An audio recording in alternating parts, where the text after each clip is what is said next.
L'énoncé de cet exercice 9 nous dit que le 19 octobre 2014, un épargnant décide de placer sur un compte bancaire une somme d'argent afin d'obtenir le 18 février 2015 un capital de 16 310 euros. Et on nous demande quelle somme d'argent il doit déposer à sa banque en sachant que le taux d'intérêt annuel simple est de 2,25%. Et on nous dit aussi qu'une banque concurrente lui assure qu'il obtiendra le capital tant désiré s'il place 16 175 euros. Et on nous demande de trouver le taux d'intérêt que cette banque concurrente propose. Alors, on commence par la première partie de notre exercice. Notre intérêt total, on ne le connaît pas.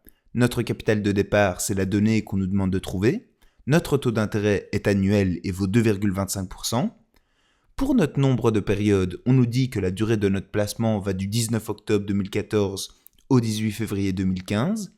Donc, on compte le nombre de jours entre ces deux dates et on trouve 122 jours. Donc, notre N vaut 122. Et notre valeur acquise vaut 16 310 euros. On voit aussi qu'il n'y a pas de cohérence entre notre période qui est exprimée en jours et notre taux d'intérêt qui est annuel.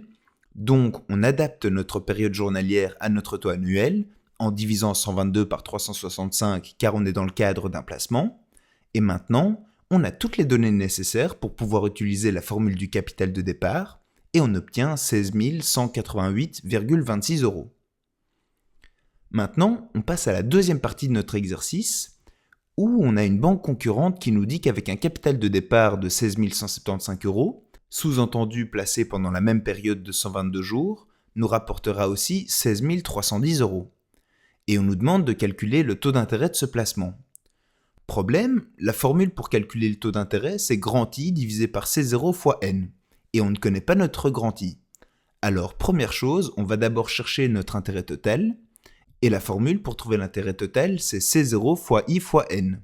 Mais nous n'avons pas notre taux d'intérêt. Donc, autre solution, vous êtes d'accord que si on place au départ 16 175 euros, et qu'à la fin, on a une somme totale de 16 310 euros, eh bien, la différence entre ces deux montants, ce sont nos intérêts. Donc, en faisant Cn moins C0, on trouve notre intérêt total qui est de 135 euros.